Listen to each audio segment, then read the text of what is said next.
Hello dear students, this is your chemistry mentor HM Rizwan. Students आज से हम लोग क्लास 9th के केमिस्ट्री के लेक्चर की सीरीज को बेटा स्टार्ट कर रहे हैं। बहुत सारे मेरे छोटे छोटे से स्टूडेंट्स रिक्वेस्ट कर रहे थे कि सर प्लीज चैप्टर 3 से 9th क्लास की केमिस्ट्री का स्टार्ट करें, क्योंकि चैप्टर 3 जो है वो उनको थोड़ा सा टफ लगता है। तो स्टूडेंट्स आज हम लोगों ने चैप्टर 3 की डिस्कशन करनी है, लेकिन उससे पहले आप सब लोगों ने याद रखना है कि आप लोग अगर साथ साथ प्रिपेयर करेंगे तो फिर इंशाल्लाह आप लोगों को चैप्टर 3 भी मुश्किल नहीं लगेगा। चैप्टर 3 में बेटा हम लोगों ने बिल्कुल बेसिक बातें स्टार्ट करनी है, क्योंकि हमारा जो चैप्टर का नेम है that is periodic table and periodicity of properties. इस चैप्टर में अगर हम लोग बात करें ना कि इस चैप्टर 3 में तो इसकी बेसिक्स की बात करें तो बेटा इसकी बेसिक्स के लिए हमें हिस्ट्री ऑफ पीरियोडिक टेबल पढ़नी पड़ेगी। ये चैप्टर 3 जो है ये बहुत इंपॉर्टेंट चैप्टर है। जितनी ही पीरियोडिक प्रॉपर्टीज आती हैं बेटा सारे शॉर्ट क्वेश्चन इसी चैप्टर से रिलेट करते हैं।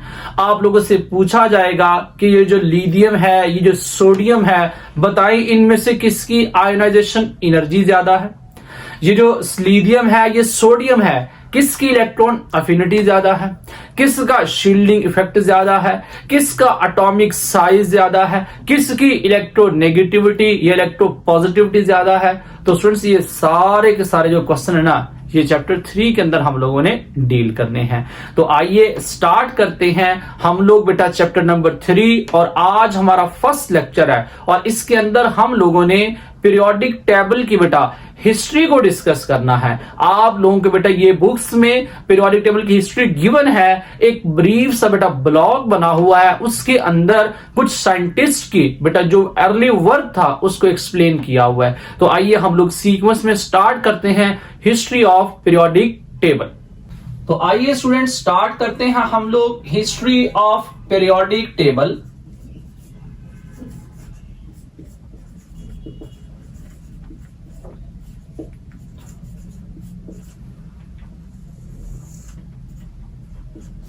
स्टूडेंट्स हम लोगों ने एक्चुअली बिल्कुल बेसिक से स्टार्ट करना है, जहां से बेटा पीरियोडिक टेबल को इनिशियली मतलब जहां से हम यूं कहें कि एक ऐसी क्लासिफिकेशन हुई जो बेटा कुछ ट्रेंड को प्रिडिक्ट कर सकती थी। तो सबसे पहले बेटा जिन साइंटिस्ट का नेम आता है that is डॉब्राइनर।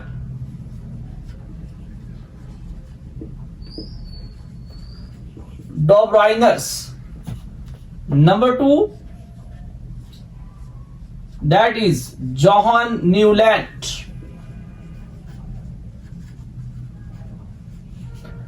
Number 3 that is Dmitry Mendeleev.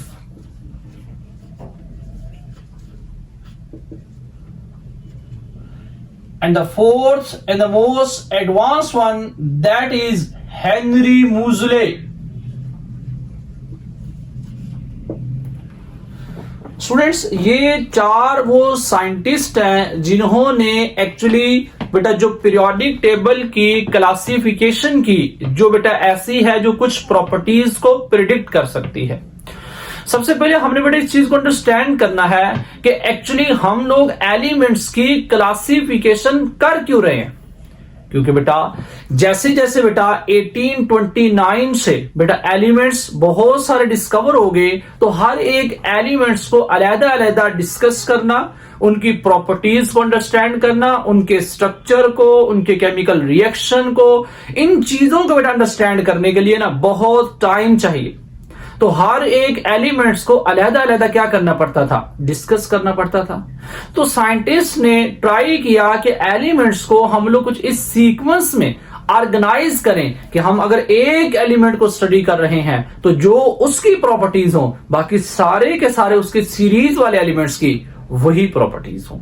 तो इससे क्या होगा कि बेटा हमारा टाइम बचेगा और हम एक एलिमेंट्स की प्रॉपर्टीज पता चल जाए तो हम उसके फर्दर जो एलिमेंट्स होंगे ग्रुप में, पीरियड में, हम लोग फिर उसके बेस के ऊपर ना कुछ ट्रेंड्स असाइन कर सकते हैं। मैं आपको जैसे बता सकता हूं, आपने अब पढ़ लिया होगा कि ये जो आयोनाइजेशन एनर्जी है, अगर मैं बात करूं hydrogen, lithium, sodium, potassium, rubidium, caesium, francium, ये मॉडर्न पीरियोडिक टेबल का बेटा ग्रुप 1 बोल रहा हूं। तो इसमें मैं आप लोगों से कहूं कि शील्डिंग इफेक्ट का क्या ट्रेंड है, तो आप फौरन से बताएंगे सर कि down the group shielding effect increase होता है। मैं कहूं आयोनाइजेशन एनर्जी का क्या ट्रेंड है, तो आप कहेंगे down the group ionisation energy decrease होती है, इलेक्ट्रॉन अफिनिटी डिक्रीज होती है, इलेक्ट्रोनेगेटिविटी डिक्रीज होती है। तो बेटा ये क्लासिफिकेशन के एक्चुअल पर्पस है। तो हमारे पास ये जो क्लासिफिकेशन की गई बेटा, उसमें सबसे पहली क्लासिफिकेशन जो बेटा हम लोगों ने डिस्कस करनी है, दैट इज डॉबराइनर्स क्लासिफिकेशन। कुछ लोग बेटा इसको डॉबराइनर भी बोलते हैं, जो मर्जी बोलने, कोई प्रॉब्लम नहीं। तो बेटा डॉबराइनर्स ने क्या किया, डॉबराइनर ने 1829 के अंदर बेटा ये फर्स्ट जो क्लासिफिकेशन जो बेटा है डिस्कशन वाली, जिसमें कुछ हम लोग प्रॉपर्टीज को प्रिडिक्ट कर सकते हैं। बेटा सबसे पहले 1829 के अंदर 1829 in 1829 Dobrainer's proposed a law that is called law of triads.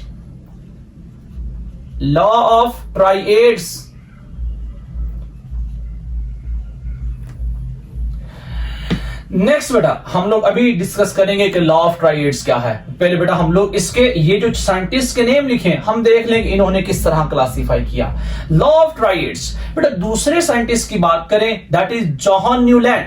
बेटा जो सेकंड क्लासिफिकेशन थी ये बेटा जॉन न्यूलैंड ने की इन 1864, और इसने बेटा जो लॉ प्रपोज किया that is called law of octaves, law of octaves.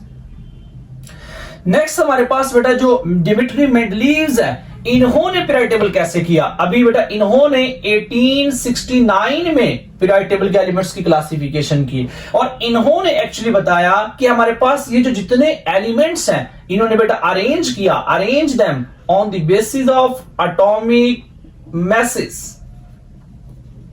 इन्होंने ये ट्रेंड बेटा दिया कि हमारे पास अगर एलिमेंट्स को हम लोग क्या करें, अरेंज करें, किस बेस पे, on the basis of increasing atomic message, तो उनके अंदर एक पीरियोडिक प्रॉपर्टीज, एक पीरियोडिक फंक्शन होगा कि अगर एक चीज इंक्रीज हो रही है तो एक सीक्वेंस में इंक्रीज होगी, अगर डिक्रीज हो रही है तो एक सीक्वेंस में डिक्रीज होगी। तो इन्होंने पीरियोडिक टेबल को बेटा अरेंज किया on the basis of increasing atomic masses.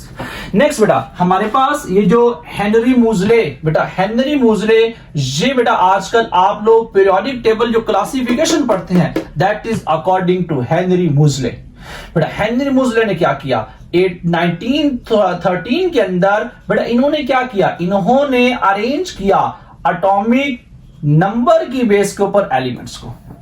According to Henry Moseley atomic number जो है वो एक्चुअल अच्छा एक ट्रेंड बना सकता है अगर इस तरह अरेंज किया जाए एलिमेंट्स को on the basis of increasing atomic number, तो उनकी प्रॉपर्टीज में बेटा एक पीरियोडिक मैनर नजर आएगा। तो आइए स्टूडेंट्स हम लोग स्टार्ट करते हैं अपनी first classification, that is the law of ट्राइएड्स।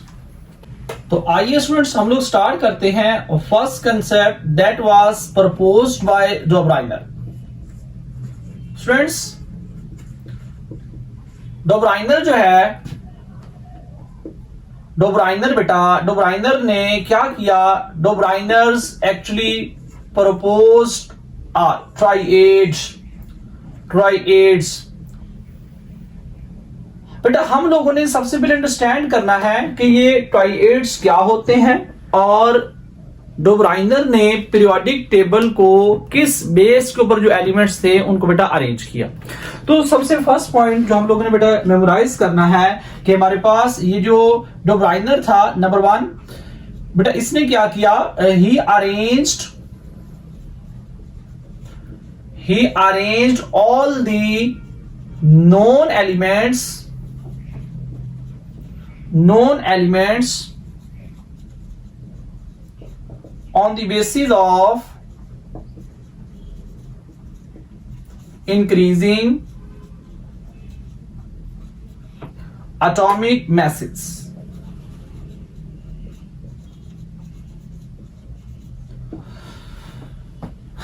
दूसरा स्टूडेंट्स, इसने ये जो सेंटेंस कहा कि arrange the elements on the base of increasing atomic message, बेटा एक्चुअली इसने इस बेस पे कहा कि अगर हम लोग क्या करें, अगर हम लोग 3 एटम्स का बेटा एक पेयर बनाएं on the base of increasing atomic message, तो बेटा उनका जो दरमियान वाला एलिमेंट होता है उनका मैस हम लोग फाइंड कर सकते हैं और उन तीनों एलिमेंट्स की जो प्रॉपर्टीज हैं वो भी रिजेंबल करेंगी, फिजिकल भी और केमिकल भी। तो बेटा दूसरा सेंटेंस इसके according to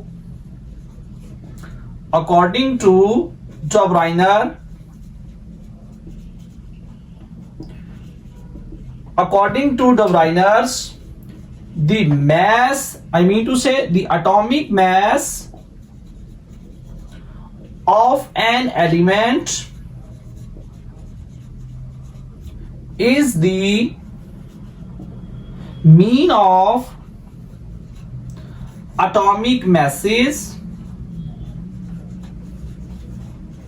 of other two elements.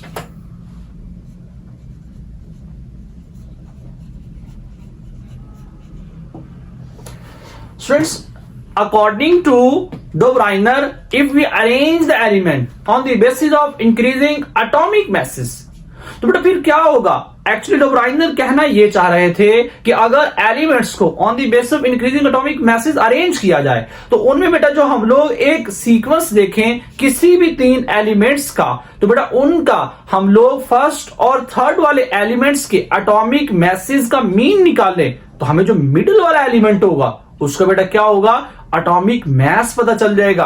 और अपना डोबराइनर ने बहुत सारे बेटा ऐसे ट्राइएज प्रपोज भी किए जिनमें बेटा ये वाली बात फॉलो हो रही थी। जैसे मैं आप लोगों के साथ कुछ एग्जाम्पल शेयर करता हूं ताकि बेटा आप लोगों को ये बात समझ आ जाए। ये जो वर्ड बेटा आपको नजर आ रहा है ट्राइएड्स, बेटा इसका मतलब एक्चुअली हमारे पास 3 एलिमेंट्स का एक ग्रुप है। जैसे जरा गौर से देखें, अकॉर्डिंग टू डोबराइनर बात कर रहे हैं हम लोग कि जैसे मेरे आप लोग फर्स्ट ग्रुप के एलिमेंट्स बेटा आप सबको पता है, तो बेटा हमारे पास लिथियम, हमारे पास सोडियम, हमारे पास पोटेशियम। तो ये जो 3 एलिमेंट्स आपको नजर आ रहे हैं, अगर इनके एटॉमिक मैसेज की हम लोग बात करें तो बेटा हमारे पास जो लिथियम है इसका एटॉमिक मैस जो होता है बेटा वो 7 होता है, इसका जो एटॉमिक मैस होता है सोडियम का वो 23 होता है और इसका जो एटॉमिक मैस होता है वो 39 होता है। तो बेटा इसमें एक्चुअली डोबराइनर ने कहा ये जो मैस 23 आ रहा है वो कैसे आ रहा है? अकॉर्डिंग टू डोबराइनर कि अगर बेटा हमने अगर मिडिल एलिमेंट का एटॉमिक मैस फाइंड करना है तो बेटा हम लोग फर्स्ट और ये वाला थर्ड एलिमेंट्स के एटॉमिक मैसेज को ऐड कर दें। जैसे बेटा आप देखें लिथियम का एटॉमिक मैस 7 है और इसका बेटा 39 है, तो बेटा इसका मीन निकालना है तो 2 पे डिवाइड कर देंगे। स्टूडेंट्स जब हम लोग इनको डिवाइड करते हैं ऐड करने के बाद तो हमें एग्जैक्ट जो आंसर मिलता है वो बेटा हमारे पास कितना आता है? 23। एग्जैक्ट बेटा इसका आंसर में 23 आता है। तो यहां से डोबराइनर का जो प्रपोज किया हुआ ट्राइएड्स लॉ था वो बेटा वेरीफाई होता है कि इसका मतलब अगर हम लोग किसी भी पीरियोडिक टेबल के किसी भी 3 एलिमेंट्स को कंसेक्टिव को लें, फर्स्ट और थर्ड के एटॉमिक मैस को ऐड करें तो मिडिल वाले एलिमेंट का बेटा हमें क्या मिल जाएगा? एटॉमिक मैस मिल जाएगा। इस बेटा बहुत सारे ग्रुप्स में ट्राइएड्स फॉलो किया गया। जैसे ये फर्स्ट ग्रुप के एलिमेंट्स हैं लिथियम, सोडियम, पोटेशियम, तो बेटा इन तीनों में ये वाला एग्जैक्ट बेटा एटॉमिक मैस है हमारे पास। अब देखें जैसे और एग्जांपल अगर मैं सेकंड ग्रुप के एलिमेंट्स की बात करूं तो नेक्स्ट मेरे पास बेटा कौन कौन से एलिमेंट्स हैं जो बेटा ट्राइएड्स को फॉलो करते हैं? जैसे बेटा क्या है? Calcium, strontium, barium. Calcium, strontium, barium. तो मेरे पास ये कैल्शियम, स्ट्रोंशियम, बेरियम, रेडियम की अगर बात करें तो बेटा इसका एटॉमिक मैस होता है 40। स्ट्रोंशियम का हम लोगों ने फाइंड आउट करना है अकॉर्डिंग टू लॉ ऑफ ट्राइएड्स कि अगर हमें कैल्शियम का पता है वो 40 है और जो बेटा बेरियम होता है इसका एटॉमिक मैस हमारे पास होता है 139, 137। बेटा इसका कितना होता है 137। तो बेटा अगर हम लोग इस 40 और प्लस 137 इन दोनों को ऐड करें, बेटा अगर मैं इन दोनों एलिमेंट्स के एटॉमिक मैसेज को ऐड करूं, देखें मेरे पास ये वाले दो बेटा एलिमेंट्स हैं, एक कैल्शियम है उसका 40 है एटॉमिक मास और एक बेरियम है उसका 137 है, और बेटा इनका मीन निकालें तो मुझे आंसर मिल रहा है 88.5। और बेटा हमें बाद में जब बेटा देखा गया तो हमारे पास जो स्ट्रोंशियम था इसका एटॉमिक मास बेटा आ रहा था 88। तो देखें अप्रोक्सीमेटली बेटा मिडिल वाले एलिमेंट का क्या आया, एटॉमिक मास आया। तो बेटा और भी बहुत सारे एलिमेंट्स हैं, जैसे कि हमारे पास ब्रोमीन है, क्लोरीन, ब्रोमीन, आयोडीन। बेटा क्लोरीन और आयोडीन के एटॉमिक मास को आप ऐड करें तो ब्रोमीन का एटॉमिक मास आएगा, और वो भी क्या है बेटा, वो भी हमारे पास अप्रोक्सीमेट है, इक्वल नहीं आएगा। इसी तरह आप सल्फर, सेलेनियम, टेलुरियम को ऐड करें तो बेटा सल्फर और सेलेनियम, ये जो टेलुरियम है, इन दोनों को ऐड करेंगे तो बेटा आपको दरमियान वाले एलिमेंट का क्या मिल जाएगा, एटॉमिक मास मिल जाएगा। तो बेटा ये लॉ ऑफ ट्राइएड जो था, ये बहुत सारे ग्रुप्स बेटा इस चीज को ओबे कर रहे थे, लेकिन उस वक्त जो जितने बेटा सारे नॉन एलिमेंट्स थे सारे के सारे लॉ ऑफ ट्राइएड्स को नहीं ओबे कर रहे थे, जिसकी वजह से बेटा लॉ ऑफ ट्राइएड्स क्या हो गया, फेल हो गया उन एटॉमिक मैसेज को एक्सप्लेन करने में जो एक्चुअल लॉ ऑफ ट्राइएड्स को फॉलो नहीं कर रहे थे। तो फिर बेटा क्या हुआ, नेक्स्ट क्लासिफिकेशन बेटा फिर प्रपोज की गई, and that was proposed by an English chemist, the name was John Newland. 1864 के अंदर फिर बेटा हमारे पास दूसरा कंसेप्ट प्रपोज किया जॉहन न्यूलैंड ने। तो आइए स्टार्ट करते हैं हम लोग जॉहन न्यूलैंड का कंसेप्ट। तो स्टूडेंट्स नेक्स्ट कंसेप्ट जो था बेटा वो प्रपोज किया गया इन 1864। बेटा सेकंड कंसेप्ट एक्चुअली जो प्रपोज किया that was proposed by John Newland. John Newland ने बेटा इस कंसेप्ट को प्रपोज किया, जॉहन न्यूलैंड। बेटा ये जॉहन न्यूलैंड ने जो बेटा लॉ प्रपोज किया उसका नेम था law of octaves. Law of octaves बेटा ये लॉ ऑफ ऑक्टेव्स ये प्रपोज किया जॉहन न्यूलैंड ने इन 1864 में। सबसे पहली बात कि यहां पे ये जो वर्ड आपको नजर आ रहा है, मैं इसको थोड़ा सा आपको बेटा ये ऑक्टेव्स ये जो वर्ड आपको ऑक्ट नजर आ रहा है, आप इसके साथ ना थोड़ा सा फेमिलियर है। अगर आप लोगों को बेटा चैप्टर 4 याद हो, अगर आपने चैप्टर 4 बेटा पढ़ा है तो वो याद हो, तो उसके बिल्कुल स्टार्ट में दो वर्ड्स आप लोग पढ़ते हैं, डुप्लेट एंड ऑक्टेट। और ऑक्टेट बेटा कहां से आया, ऑक्ट मींस 8। ये बेटा रूट नेम यूज होते हैं केमिस्ट्री के अंदर। जब क्लास 10th की केमिस्ट्री आप लोग पढ़ेंगे तो चैप्टर नंबर बेटा वहां पे 11 है ऑर्गेनिक केमिस्ट्री, वहां पे आप लोग पढ़ेंगे। ये जो अभी वर्ड ऑक्ट है आपने जस्ट इसका मीनिंग याद रखना है। ये वर्ड ऑक्ट जो आपको नजर आ रहा है इट मींस 8। ऑक्ट का बेटा मीनिंग क्या है 8। ये आपने ना अपनी नोटबुक में बेटा 7 स्टिकी नोट बेटा आप लोगों ने क्या करने हैं बेटा अटैच करने हैं। ये वर्ड्स आपको आने चाहिए। ये जितनी वर्ड एटमोलॉजी आपकी स्ट्रॉन्ग होगी बेटा आपको नेक्स्ट क्लास में उतनी बेटर अंडरस्टैंडिंग डेवलप होगी। तो ये जैसे यहां पे हमने ये वर्ड ट्राई यूज किया था, ये भी मैंने आप लोगों को बताया बेटा ट्राई का मीनिंग क्या होता है 3 और बेटा ऑक्ट का मीनिंग क्या है 8। तो सर जॉहन न्यूलैंड ने क्या किया, जॉहन न्यूलैंड ने एक्चुअली बेटा पीरियोडिक टेबल में मौजूद एलिमेंट्स को अरेंज तो एटॉमिक मास की बेस पे किया, लेकिन इसने एक नया कंसेप्ट प्रपोज किया। इसने कहा ये जो एलिमेंट्स है अगर इनको एटॉमिक मास की बेस के ऊपर अरेंज किया जाए इंक्रीजिंग एटॉमिक मासेस, तो बेटा उसने क्या प्रपोज किया, उसने देखा कि एक्चुअली जब ये हम लोग एलिमेंट्स को प्रपोज करते हैं on the basis of atomic message, increasing atomic message, तो बेटा क्या होता है हर 8वां जो एलिमेंट्स होता है वो फर्स्ट एलिमेंट की प्रॉपर्टीज को क्या कर रहा होता है, रिपीट कर रहा होता है, रिप्रेजेंट कर रहा होता है कि फर्स्ट की जो प्रॉपर्टीज होगी जब बेटा 7 एलिमेंट्स के बाद 8वां एलिमेंट्स वो रिपीट होगा तो उसके अंदर भी वही प्रॉपर्टीज पाई जाएगी। इसको उसने बेटा अरेंज किया on the basis of law of octaves में, the octaves that are found in music. उसने ये जो उसको हिंट मिला, ये म्यूजिक के बेटे जो ऑक्टेव्स वहां से मिला। अगर आप लोगों ने ना ये सुना हो, इस तरह के ना सुर जो होते हैं, 7 सुर होते हैं सिंगिंग के अंदर ना, वो आपने सुने हो, तो उसके अंदर बेटा वो जो कवाली कर रहे होते हैं या फिर ना स्टार्ट में तो वो कह रहे होते हैं सा रे गा मा पा दा नी सा। तो ये जो सारे, ये मैं उतना अच्छा तो नहीं गा सकता है जितने ये जो सिंगर हैं वो बता रहे होते हैं, ये सुर को ना वो गुनगुना रहे हो, तो वो क्या कहते हैं कि ये सा रे गा मा पा दा नी सा। तो देखिए ये सा से स्टार्ट हुआ और वापस सा पे आ गया है। आप भी कह रहे होंगे सर आप बड़ा बेसुरा गाते हैं, तो लेकिन मैं तो बेटा ऐसा ही गाता हूँ। हाँ ये है कि आपको ना जब हम लोग वो वीडियो अपलोड करेंगे तो हमारी एक स्टूडेंट है वो काफी अच्छा ना गुनगुनाती है, तो आपको ना उसकी आवाज में ये सुना देंगे हैं। तो अभी आप लोगों को जो है ना ये कंसेप्ट ना वो अंडरस्टैंड करना जरूरी है, वो भी आपको थोड़ा सा हम सुना देंगे किस तरह ये जो सुर होते हैं उनको ना अरेंज किया जाता है। तो हम लोगों ने बेटा एक्चुअली ये जो लॉ पढ़ना है ये इसी बेस पे है। तो आप सबसे पहले ना वो आपको सुर सुनाते हैं ताकि आपको पता चले कि जो एलिमेंट्स की प्रॉपर्टीज रिपीट हुई हैं, ये जॉन न्यूलैंड ने law of octaves, the octaves that are found in music, उसकी बेस पे अरेंज किया। तो आइए आपको पहले वो सुनाते हैं बेटा कि किस तरह ना इसके अंदर जो वो गुनगुना रहे होते हैं ना वो किस तरह इन सुरों को स्टार्ट करते हैं और किस पे एंड करते हैं। आप ये सुने, फिर उसके बाद हम लोग वापस आते हैं और यहां से फिर आगे कंसेप्ट को कैरी करेंगे।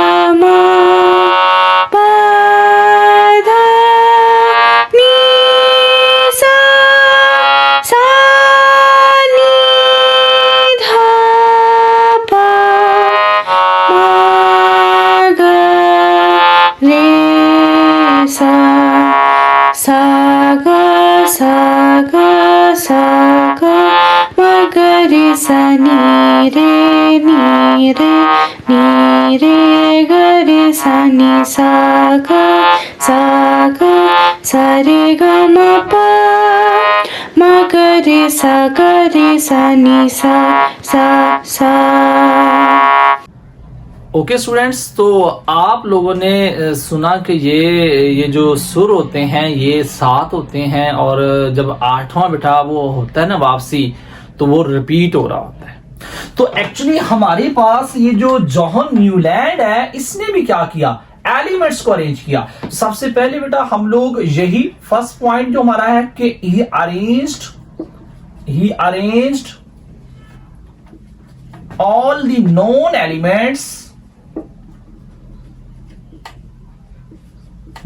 elements on the basis of increasing atomic masses। Second point students जो बेटा आप लोगों के सामने लिखा हुआ है लॉ ऑफ ऑक्टेव्स, उसी की बात हो रही है बेटा। अकॉर्डिंग टू जॉन न्यूलैंड के एवरी 8th एलिमेंट, आप यूं लिख लें इसको ताकि आपको माइंड में रहेगा। Every 8th element has same properties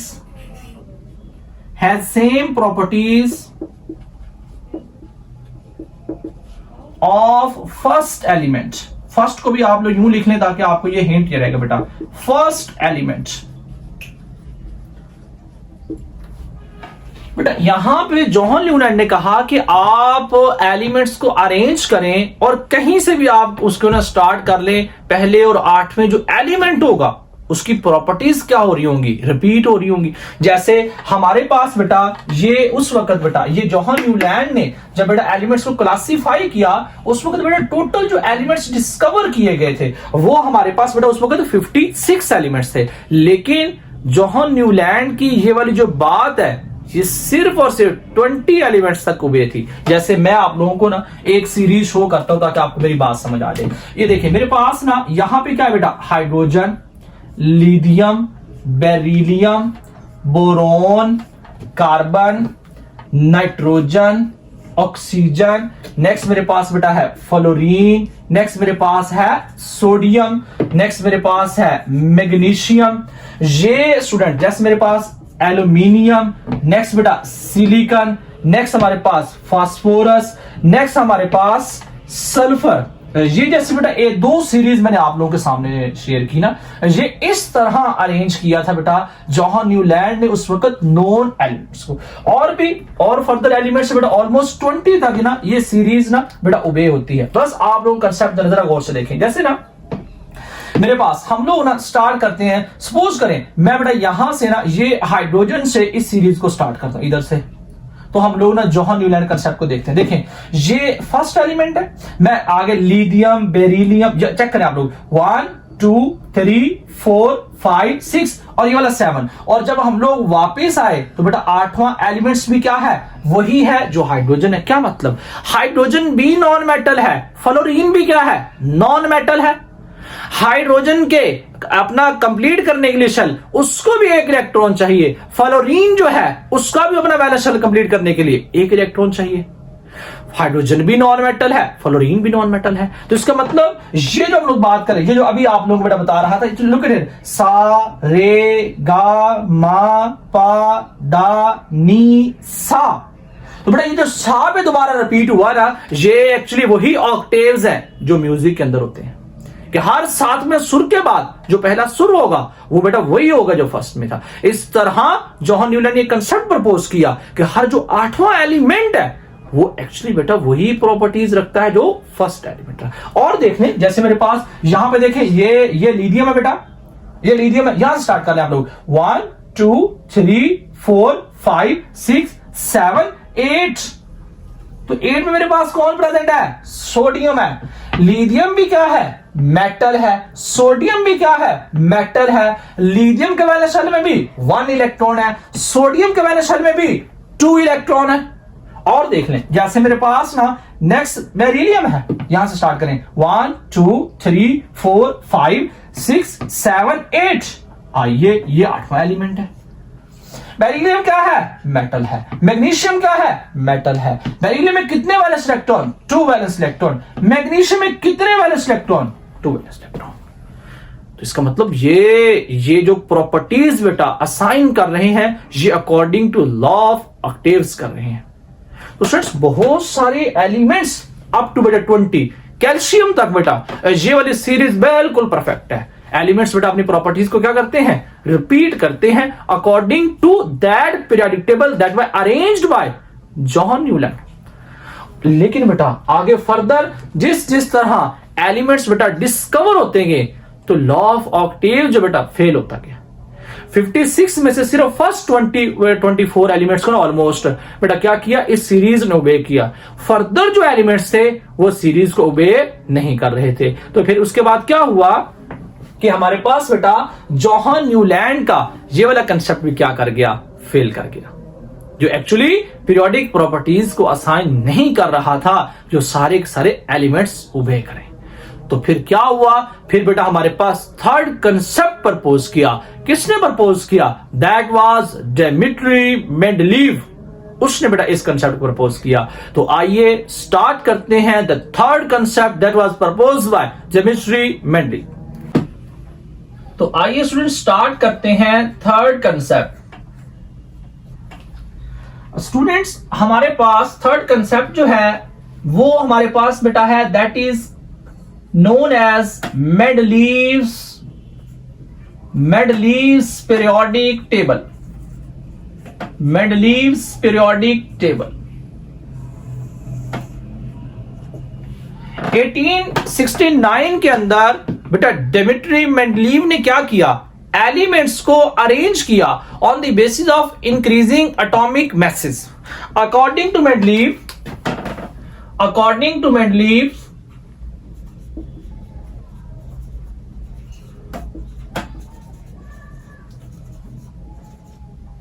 According to Mendeleev, if the elements are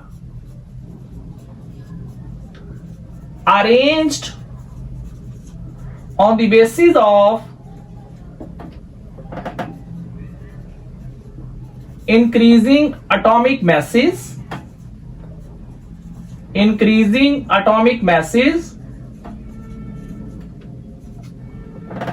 it repeats the properties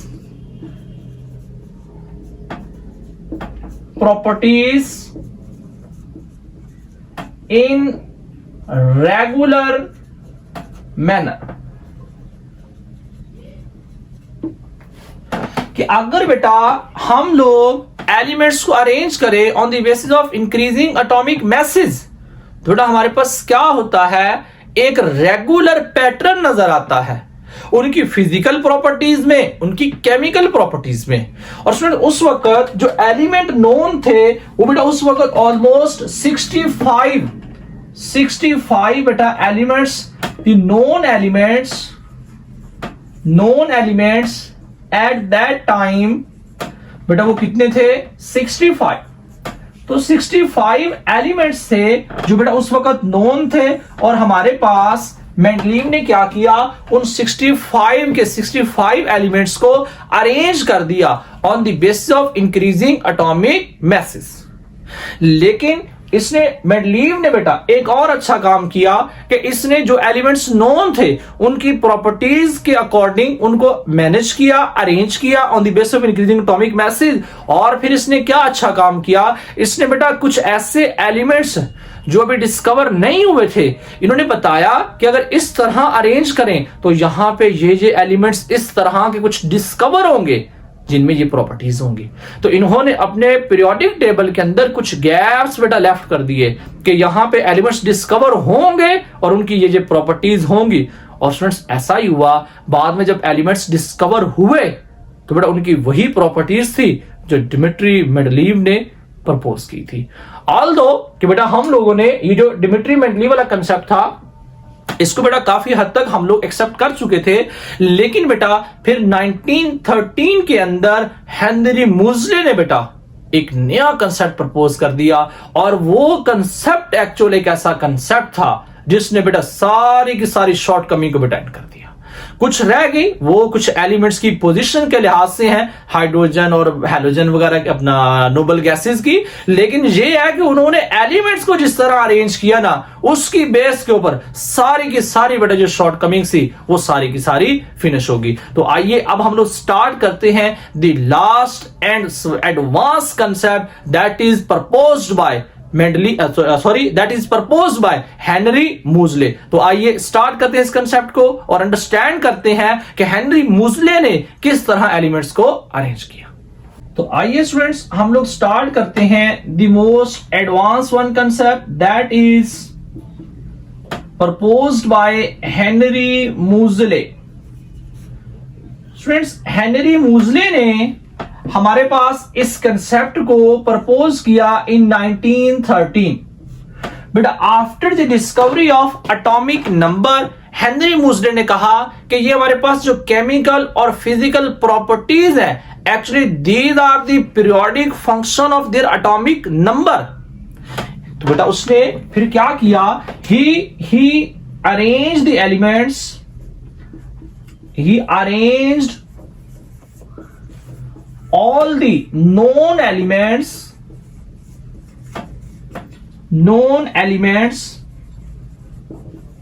on the basis of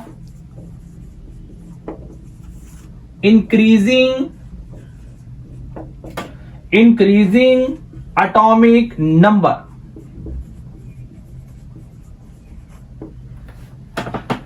students Henry Moseley ने कहा कि अगर एलिमेंट्स को हम लोग एटॉमिक मैसेज की बजाय, जैसे कि हमारे पास ये तीनों कंसेप्ट जो आपको नजर आ रहे हैं, उनमें बेटा एलिमेंट्स को हमने क्लासिफाई किया on the basis of increasing the atomic masses. जैसे मेंडलीव ने कहा कि the chemical and physical properties are the periodic function of the atomic masses. लेकिन हेनरी मूजले ने कहा नहीं, एटॉमिक मैस की बजाय अगर एलिमेंट्स को अरेंज किया जाए on the basis of atomic number, तो तो वो एक बेटर अंडरस्टैंडिंग प्रोवाइड करता है और वो हमारे पास एक्चुअली को सारी की सारी एलिमेंट्स की फिजिकल और केमिकल प्रॉपर्टीज को ज्यादा अच्छा एक्सप्लेन करता है। तो फिर बेटा ये हेनरी मूजले ने 1913 के अंदर इस स्टेटमेंट को बेटा दिया कि the chemical and physical properties, the chemical and physical properties of the elements are periodic function